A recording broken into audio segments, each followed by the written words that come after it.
Proszę Państwa, znajdujemy się w Westwood, w zachodniej części Los Angeles. Za chwilę spotkamy się z niezwykle ciekawą osobą, z panią Terry Tegnazian. Pani Terry Tegnazian jest Ormianką, która wydaje książki o tematyce historycznej dotyczącej udziału Polaków w II wojnie światowej.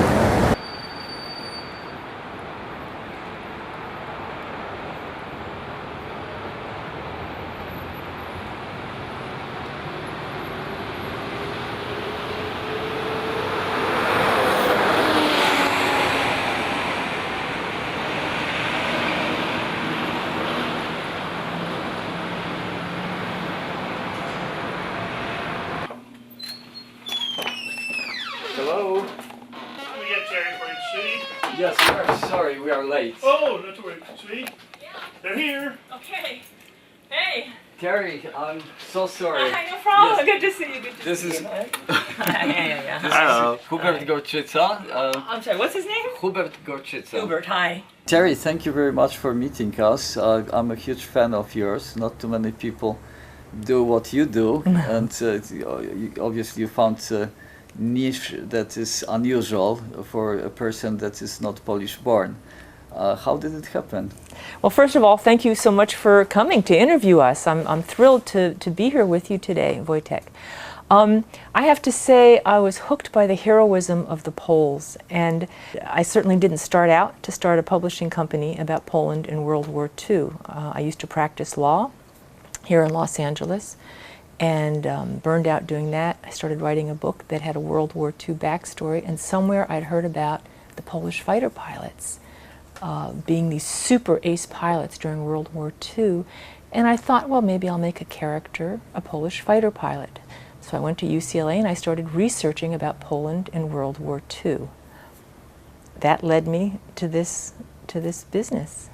No, this is not about just the Polish pilots. I see that you published 8 books right now, and they have a very diverse topics actually Right. that they cover. Right.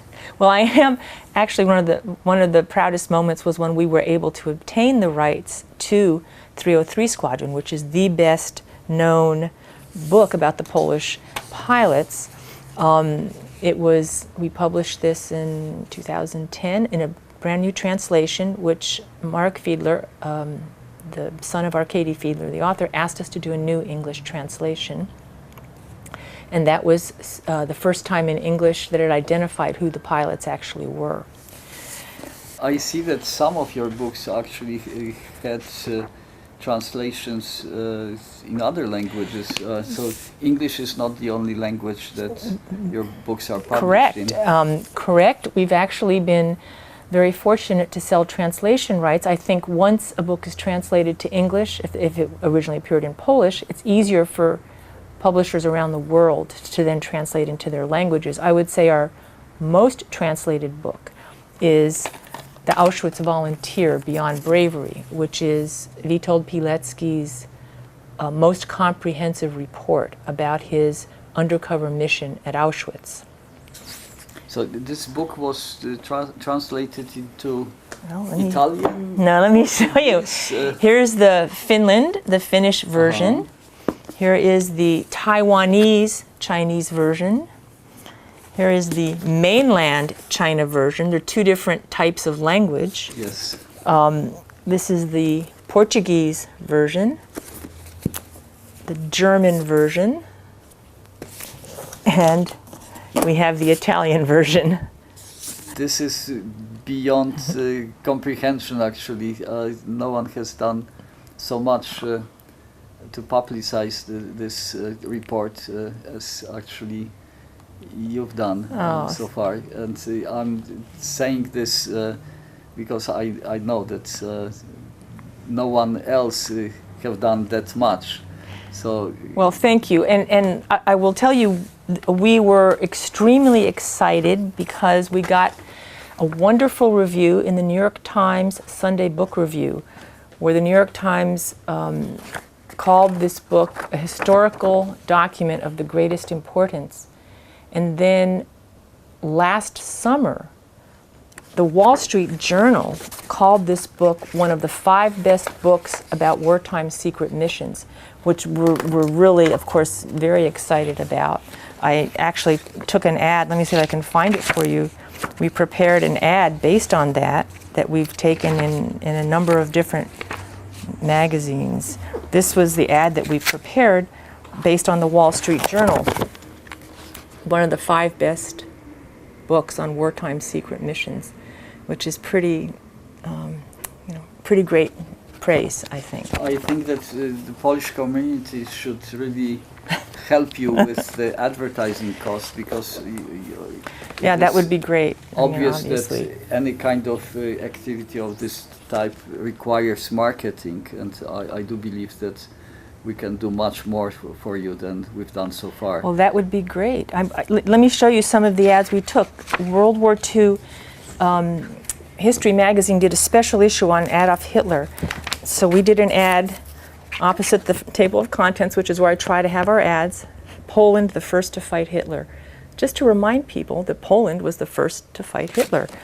They did a special edition on the Russian front, which of course they meant the Russian front 1941 to 45. We did an ad, the first Russian front, talking about Poland and then Katyn and some of what really happened in the first 2 years of the war, to remind people that Russia was not always an ally, which they don't remember.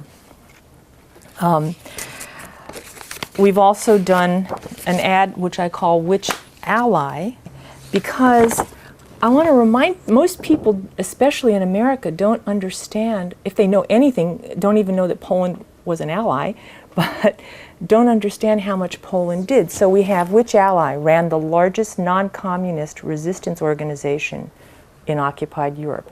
Which Ally had the highest scoring fighter squadron in the Battle of Britain, of course, which was 303 Squadron.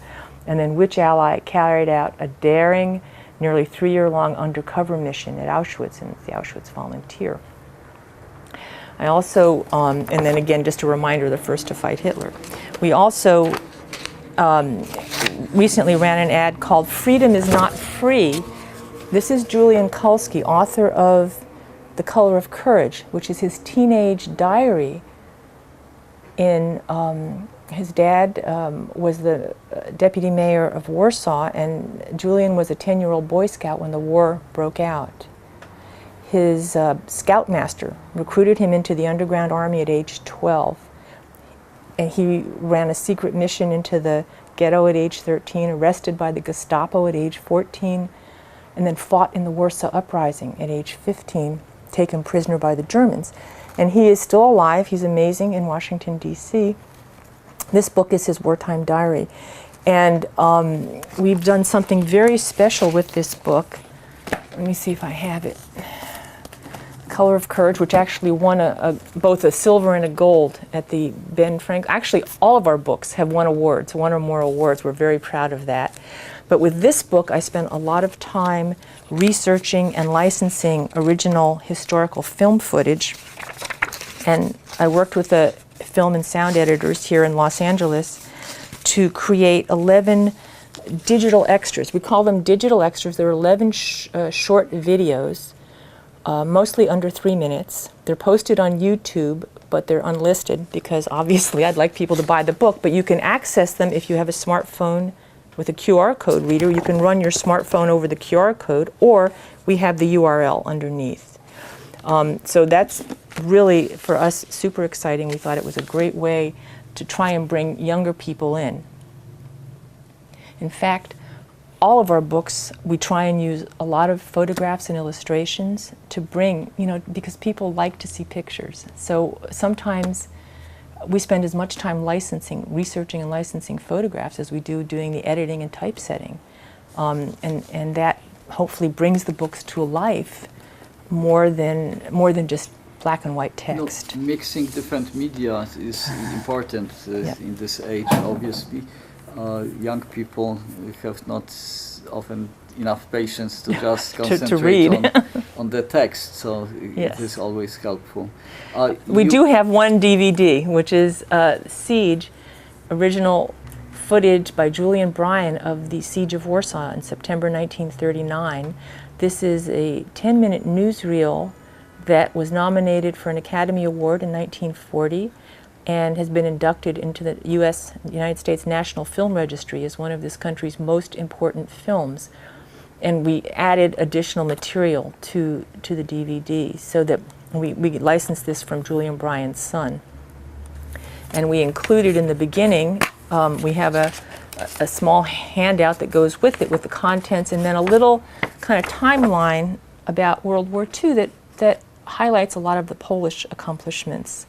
Not too many people in the United States know those facts. No, of course not. So it is great to have it in such a format.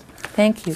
So some of the other books, our first book was The Mermaid and the Messerschmitt. It's an unusual account by a young working mother with 2 young children. She, born and raised in Warsaw, has graduated from Vassar College here in the United States in 1928, which is amazing. She came on a scholarship from, I think, the Kościuszko Foundation, actually. Went back, worked for the J. Walter Thompson Agency in Warsaw as an advertising copywriter, married her boss, they had 2 kids, and when the war broke out, he was in the diplomatic service here, posted here in the U.S. She was there with her, I think it was an 8 and a 5-year-old, something like that, and living with her mother. And this is her story of the first 6 months of the war. It's so well done. Again, we did win an award as our first book, filled with photos. We've done a number of events about this, a number of events with that. I work with an actress, actually, on that. Our second book was The Ice Road. This is about the Kresy Siberia experience, written by Stefan Weidenfeld. And he was a teenager during he and his parents were deported to Siberia. And he writes in a very lively, easy to, all of our books, actually, I try and do books that would be accessible, easy for the general reader to understand, The Ice Road is the only book that has been published in Polish so far. One of our other books, The Maps and Shadows, this is written by a young woman about her parents' family and their experience, their Kresy Siberia experience. It's in a way, a more literary take, because she divides the story, she tells the story from 4 points of view, from her father, from the father, the mother, the young boy, and the teenage girl. You also ventured into the area of poetry. And that's right. Our most recent book is Echoes of Tattered Tongues, which has actually won 2 awards by John Guzlowski. He tells the story of his parents who were taken as slave laborers by the Germans. They were young Christian Poles taken to concentration camps and were able to survive, married after the war, and then had John and his sister in a German displaced persons camp in Germany after the war. And so this is his take on his parents' experience, on what it was like to come to America as immigrants after the war. And at the end of his parents' life, talking about his relationship with them toward the end of his life. And he uses mostly poetry. It's a very unusual approach to the material.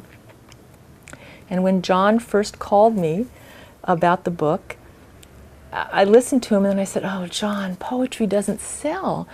It's such a hard sell." And he said, "Well, just read it, okay?" All right, so he sent me the manuscript, and it was so powerful. I said to him, "Okay, we have to publish this." No, the book got 2 awards. 2 awards, right it did, now. yeah, Yes. so we're very proud of that. Now, the other thing is that we've done, we have a number of audiobooks. This one, we actually produced an audiobook ourselves. I hired an actor, we worked with an actor and a sound editor. The Auschwitz Volunteer, we licensed the rights to audible.com, and it's out downloadable online. I mean, actually, this is downloadable only right now from audible.com. Auschwitz Volunteer is available in MP3 and DVDs, and also downloadable. We also have audiobooks for The Mermaid and the Messerschmitt and The Ice Road. And I think I didn't mention that Julian's book, The Color of Courage, has come out in a Brazilian edition, in Portuguese in Brazil. So we're, pretty excited about our program and about about some of the reception that we've had. You are a true icon in the Polish community. At least I'm a huge fan of Thank you. everything that you do, and it is obvious that I'm almost ashamed that the Polish community has not done more for you, and I will try to publicize your achievements, which are obvious, and will try to improve the relations That would be with great. your publishing house. Really, Wojciech, I would welcome that. In fact, some of the things that people could do, of course, number one is to buy our books. Number two would be to talk about them, to write great reviews on Amazon and Goodreads. The books are available, certainly online, Amazon, Barnes & Noble for sure. They're also, were distributed by one of the biggest independent book distributors in the U.S. We're distributed in the U.S., Canada, Western Europe, Australia, and New Zealand. And our books are also available through every major wholesaler. So you can order it online, but also you should be able to go to your local bookstore and have them order it for you if they don't already have it in stock. They also have great educational value, and I Right. understand that you did some work to make it more accessible for the history teachers. Yes, in fact, we started with The Color of Courage. We thought that because this book covers, it was a diary of a boy from ages 10 to 16, it would be appropriate for high school students. Also, of course, because we have lots of pictures in it, pull quotes, and the videos. And so I retained one of the leading young adult nonfiction experts in the United States, to prepare an educator's guide for teachers for us. And it's correlated with the Common Core standards, so every lesson in here is tied to one of the standards. And you know, we include a little summary. She has some pre-reading exercises, a number of discussion questions, a vocabulary section. Let's see. Then she does the digital tie-ins, talking about the videos, having the kids choose a video and then write about it. Yeah, I understand that the educational standards are very different in different school districts. Yes. So what is required in California might be different than required in Yes. New York or other states. Yes. It creates a bit of complication as far as preparation of those materials. Well, that's true, and that's why she did it with she tied it to the Common Core standards. These are a set of national standards. They're actually somewhat controversial. Some states have adopted them, some states have adopted versions of them, some states have not adopted them at all, but at least it's something to give you some structure, to give a teacher some structure as to how perhaps they can use the material. No, this is in itself a huge achievement. What new are you working on? Well, our newest book, which will be coming out at the end of this year or early next year, is a new edition of Fighting Auschwitz, The Resistance Movement in the Concentration Camp by Joseph Garlinsky. We're working with his son Jarek to do a brand new edition full of pictures again. And this is a broader story of the underground movement in Auschwitz. It starts with Pilecki and expands out, because Garlinsky himself was a prisoner in Auschwitz. And in preparing this book, which was actually research, based on research he did for his PhD dissertation after the war at the University of London, the London School of Economics, he was able to talk with surviving prisoners. They trusted him because he had been in Auschwitz. He looked at German language sources, Polish language, Russian, and also some Czech sources, as well as obviously relying on Pilecki's report. So we're very excited to see this book come out. No, I wasn't even aware of this position, so yeah, it more is. credits Yeah, to you. well, it's really again a little-known story that opened with Pilecki's report, and what most people know about Auschwitz is the Holocaust, the death of the Jews. And most people don't understand that Auschwitz was actually started in 1940 as a prison for Polish political prisoners and intelligentsia, and actually as a terror tactic. The Germans used to just surround a block and round up everybody in that block, whether they old, new, young, old, whatever, whether they had anything to do with the underground or not. And they would send them to Auschwitz just as a way to terrorize the population. And it wasn't until 1942 that Auschwitz became a death camp for Jews. So of course, Jews were caught up. There were many Jews in the intelligentsia in Poland, doctors, lawyers, teachers, and they often were caught up, along with priests, in the early days of Auschwitz. But the real industrial death effort didn't begin till 1942. I know about this part of the history of the camp because two of my family members were murdered there in 1941. Oh. Terry, before we go, maybe you can explain the meaning of the Latin name of your the publishing house. Certainly. Aquila Polonica means Polish eagle in Latin, and our logo is the Polish eagle with the royal crown. No, this is a beautiful logo. Thank you. And the name sounds familiar. Thank you. So we are so thankful for all your work. Oh, thank you. And we'll try to help in any way we can. We'll be spreading the word. And Much appreciated. no, thank you very much. Okay. Thank you.